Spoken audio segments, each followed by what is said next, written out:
Welcome to the Biz Gone Social podcast. We help entrepreneurs navigate how to get known, get customers, and get the edge over their competition.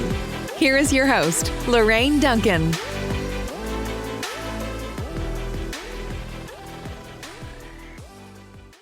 So here we are on the Biz Gone Social podcast, and I am so glad to be here.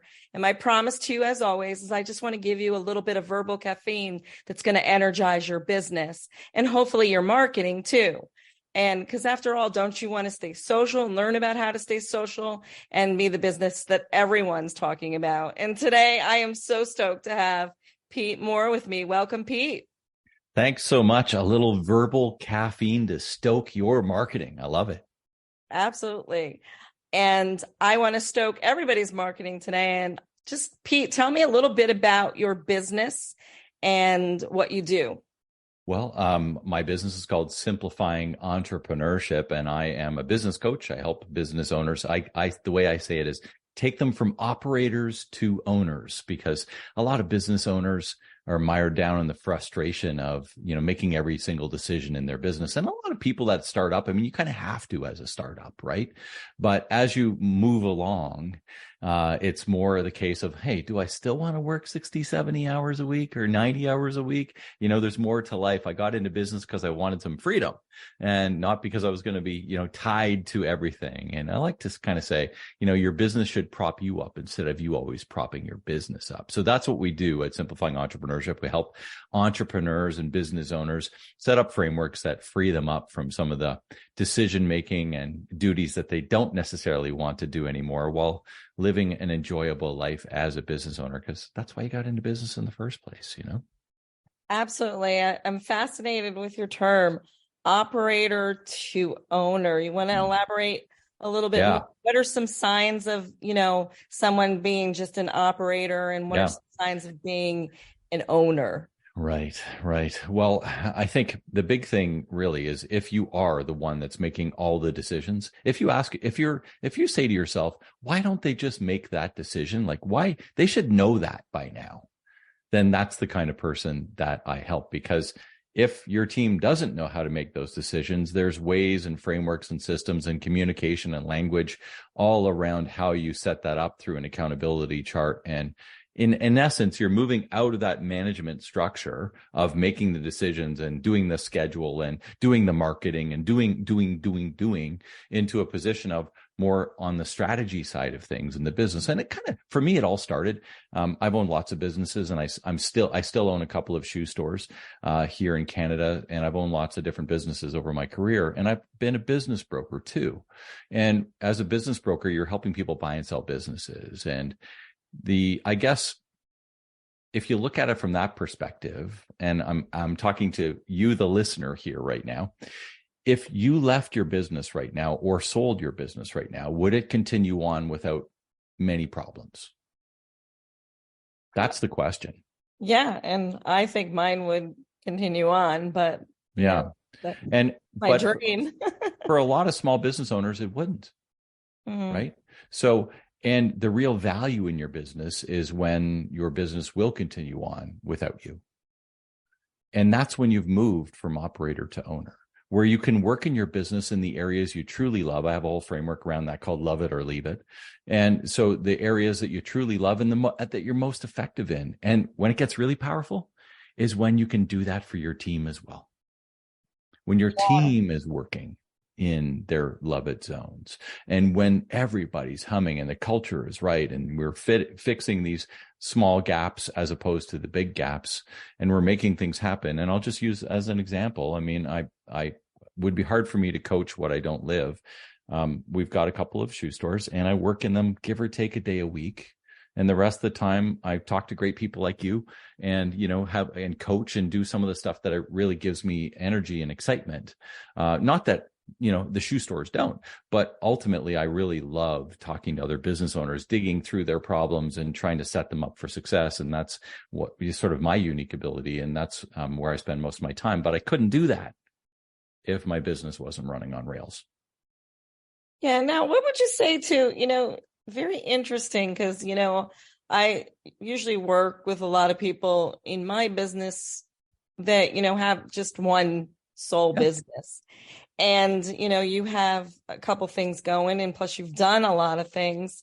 Yep. And, everybody always says, if you go to some of these, big guru coaches and stuff out there, they'll say, oh, you gotta focus on one thing. You can't do all things well. One thing. Yeah. It's more than that. I'm wondering how, you seem to have I wish my idea would be I'd be working, about 4 hours a week in my business, and then all the rest doing stuff like this too, is doing my podcast and hanging out and talking to other entrepreneurs. But I'm not there yet. But what I was going to say is, what pivoted you into I'm sure your shoe stores are doing well, or you wouldn't still have them. Yeah. So what was that pivot moment for you that made you decide, well, you know what, I'm going to do this on the side, and what do you really feel is your main business right now? I have a couple of main businesses. I don't have one. And I've chosen to live that way. And so, how did I get here? Well, it's a long road. I've been in business since 1994. So I'm coming up on 30 years. And, I started when I was 23, and I'm almost 53. So, going through all of that, started as a franchise owner, had a bathroom remodeling company. At the same time was offered another franchise which was a cleaning franchise at the time that was suffering. It was looking after about 30 clients. We grew it to 300 clients simultaneously while having the bathroom renovation company. I sold both of those because I wanted to take my executive MBA and finish that sort of thing off, and maybe go to work for big business for a few years and see how that was. But that was sort of in the 2007-8 timeframe where they were cutting all those type of people. And I ended up becoming a business broker, helping people buy and sell businesses, which is what we kind of briefly talked a little bit about, is the fact that you need to have your business set on rails in order to get maximum value for your business. What I find is interesting, and that's how I found, by the way, my shoe stores, was I was a business broker. I pitched them to somebody else. Pitched one of them to somebody else, and he said, there's no way I'm going to take that business. So we found them something else, but I liked the business. So we bought it, started another one. I've had a couple of other businesses in there along the way too. And, continue to own the shoe stores. But the idea here is that I've always wanted to spread out the risk of one given business, because being in business is risky.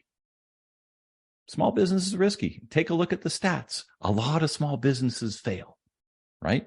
So, I'm thankful that I've had some very successful ones, and I have had a couple failures along the way too that I've learned from. But ultimately, spreading out the risk, doing things in different areas, like business coaching is very different than retail. So I'm not just taking on new stores in retail, which I've done as well, but ultimately I'm spreading out risks in different ways. It suits my lifestyle and how I like to live. So all of these things, you look. Every business owner is unique, and they want certain freedoms in their lives. And you got to find the business that's going to marry the freedoms that you want with the businesses that you run, or you have to craft the businesses into that over time. Either way, understanding what you want out of your business is the guiding principle for aligning and assigning the tasks and duties and process and all of the other things. I've got 1,000 frameworks that I work with my customers and clients on in setting up some thinking tools that gets this crazy stuff out of their head onto paper so that they can make decisions and move the ball so that they can enjoy a better life. Because that's why we get into business. We get into business to have a better life. Absolutely. And, you said a lot there. And one of the things that I gather from just talking to you in these very few minutes is that basically your shoe stores right now are pretty much managing themselves, meaning you have all the pieces set in place. And I'm sure there's a lot of people that are listening to this today that are probably thinking, what would I need to do, to get my business to self-managing? What are some, what is maybe a couple steps that somebody could take, or making sure something really important? Like for me right now, I have decided that, like I delegate. I have somebody who works for me and I delegate a lot so I can work in my zone of genius. Nice. But I'd love more, I'd love to delegate more. Yeah. So, but here's the thing is like, I think that there's probably a lot other people out there would like to have more free time on their hand than they do. And so just give me maybe a few things that, should be in place when you're. Yeah. Well, time is one of those freedoms that I work with most often, right? Is they want their time back. It's like, I've been doing this for a long time, 50, 60, 70 hours a week, and I'm tired, right? And so I've got a little framework. I've got, like I said, a lot of little frameworks, but this one's called Mastering Your CPA. And that's not your certified professional accountancy. It's mastering, as a leader, your communication skills, your process management skills, and your accountability skills. All three of which are crucial to growing your business and having a better life. If you can't communicate properly as the leader of your organization, there's going to be problems all over it. Process management is a big one. A lot of people don't like managing process. And here's the thing. If all of the process is in your head, who could ever do that? So what you have to start doing is you have to take it out of your head, put it into bite-sized chunks, manageable, whether it's written format, whether it's a Loom video. If you're video based, like if you're computer screen based, then you can show people how to do it on a Loom video through video stuff. Because until you have the process aligned in a format that's repeatable, you can't assign authority without your involvement. And that's where so many, in particular, micro businesses get stalled. They hit a ceiling of complexity. And the ceiling of complexity is, well, there's no way I could train anybody to do this. They just don't have my knowledge. Well, you train them on what they can do and what's repeatable. And sometimes, which I absolutely love, and you mentioned, I think before we hopped on this call, you were setting up some automations. I love automations, right? So whether you're using any sort of automation tools, you can click stuff into Trello and Zapier and if then that and all these different things in order to make things happen automatically for you. So the first step is to understand what the process is. The next step is to automate it if you can. And the next step is to assign it to someone if you can't automate it, right? And that is sort of a process management philosophy that takes you through to how to manage that. And then once you've got that point, you align and assign the accountability to the right person, right? And they're only going to feel confident and capable if they understand what the process is. That's your job. You need to help them through that. Or if you have several other people on the team, in my case with Utopia, I don't really do much process anymore because I have people in place and they write the process for their accountability now. So if, in the case of, let's say, a purchase order coming into our shoe stores, I don't write purchase order process because I'm not the person that receives purchase orders all the time. So the person that receives on our accountability chart, person that receives all the goods through the back door of our store actually is better at writing that process than I would be. So they're the ones that I have assigned the accountability for to write that process. So if they leave or if they move up the totem pole or whatever the case is, somebody else can walk in and have this process list and take accountability for what needs to be done, which is receive the shoes, price them, and put them on the floor. That's awesome. I love that doing a little video. I did that with the girl that works for me. For sure. And really helps. And then I also I always have a staff meeting just so we can be on the same page. And yes. What I was really excited about though is like, see, some people are really good at what they do and other people are not. And so hiring that right person is so important too, so it's a right fit. And I mean, even the hiring process is a process. I learned that this time around because I had made some bad hires. And I was like a number 5, over the last 15, 20 years. I'm like, it's got to be me. There's got to be something I'm doing wrong. And so I actually hired a company and they had all these processes in place that I learned, and it made the onboarding, like they had a sheet and they made the interview process, everything was just so, and that's why one who isn't about processes, I just like to just do and just be free. Yeah. But, it's like, then I realize how important the process really is, because, it has to be transferable. So, and that's an interesting acknowledgement and understanding too, because if you're not the process person and you understand that as the leader of your business, you need to have good communication, good process, and good accountability, then you need to find somebody who's a good process person. Yeah, absolutely. Right. And I've got this sheet called the 10 laws of moving from operator to owner. And law number 5 is hone your processes. Like it's an important piece of the puzzle to grow. And if you like it or not, doesn't matter. It still needs to get done. And where do you start? You start with the low hanging fruit. You start with the easy ones. Like we go to the mailbox every afternoon at 3. Boom. We clean the toilet this way. Boom. Like the easy ones. And then you get in a little bit more deeper as you need to. And as you start unleashing some of these things that are on your plate that shouldn't be on your plate as the owner of the operation.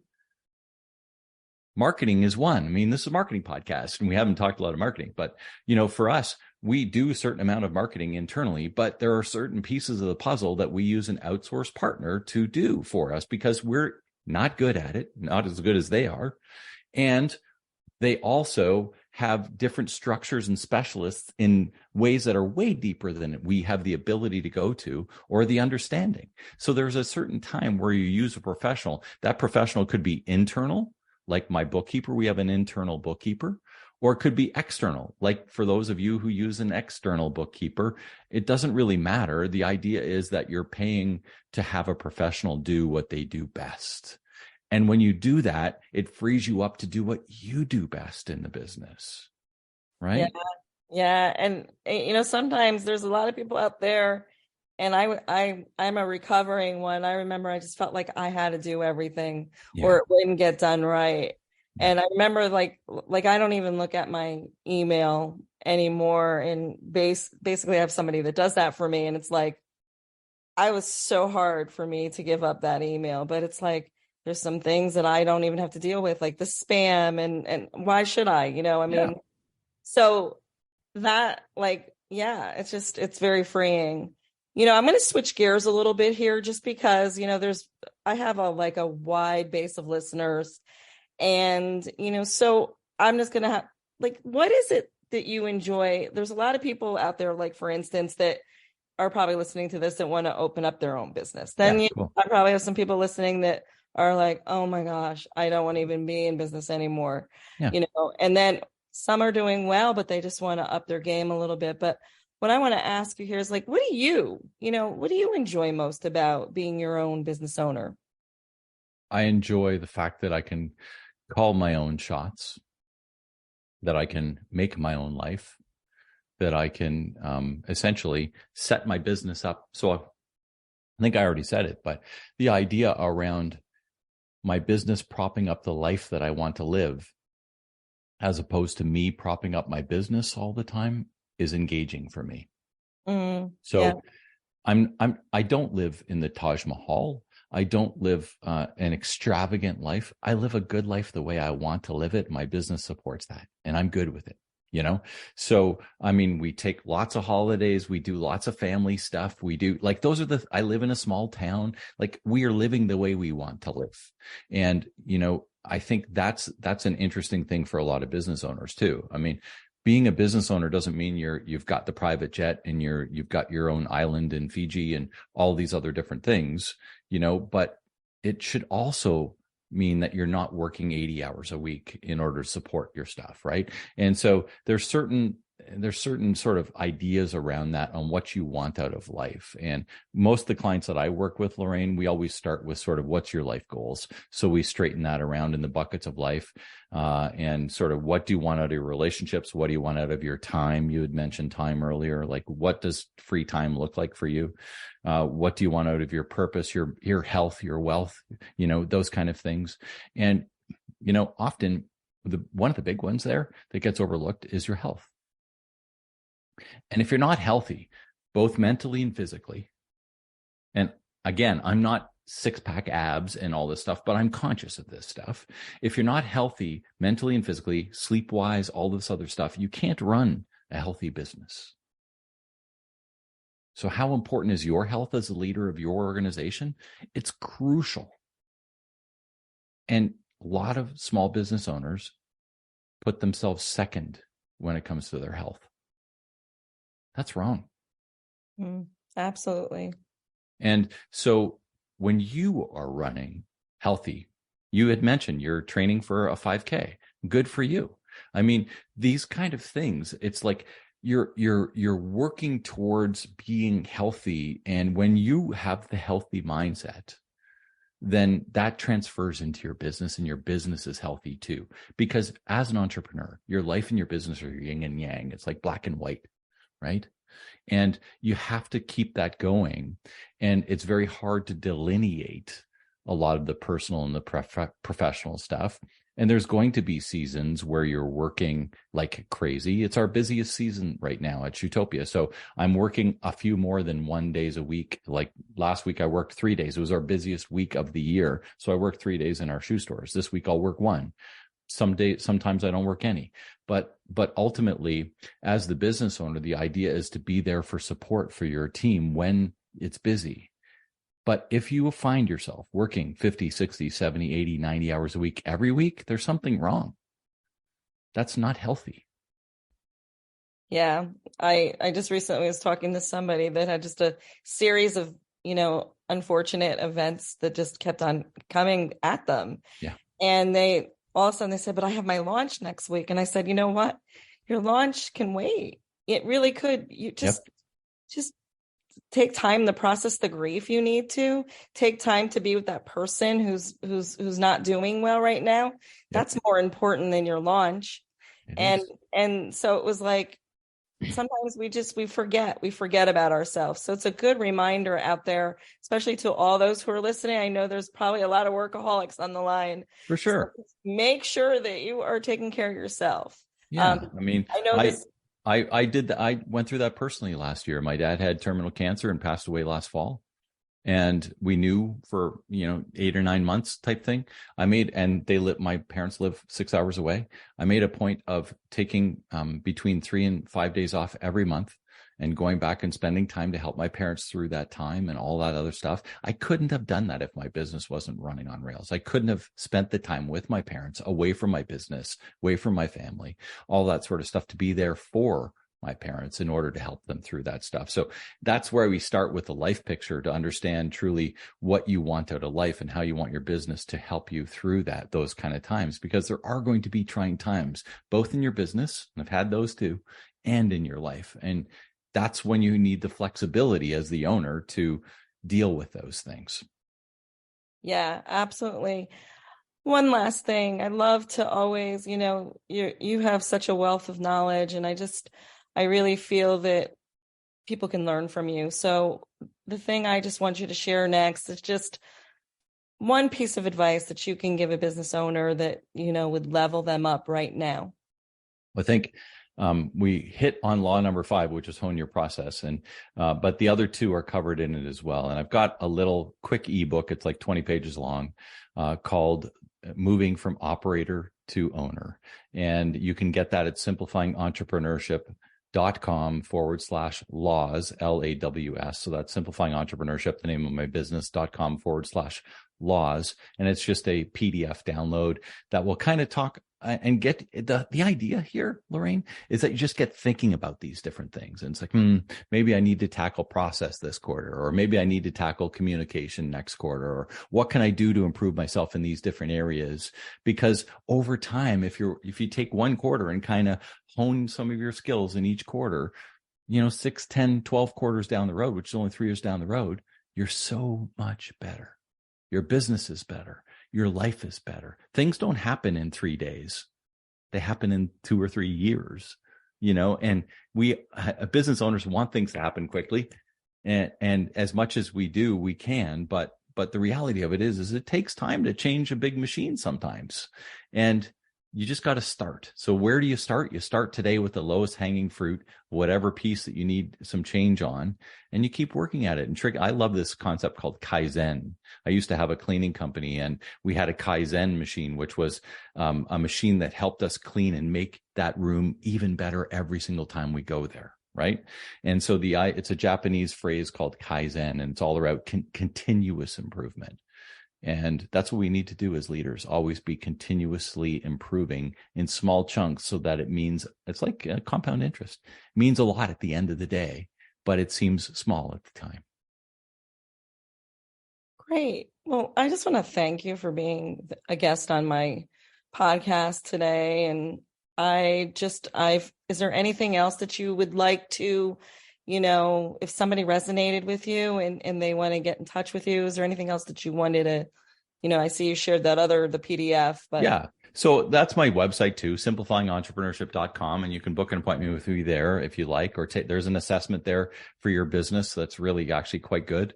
But my social media channel that I hang out on the most is LinkedIn. And so that's Pete Mohr, Mohr. On LinkedIn, you'll find me, or if you just Google Pete Mohr, Mohr, you will find sort of how to get a hold of me pretty easily. That's great. Again, thank you for being my guest. Great guest. I learned so much today. Awesome. Until next week, everyone. I'll see you soon.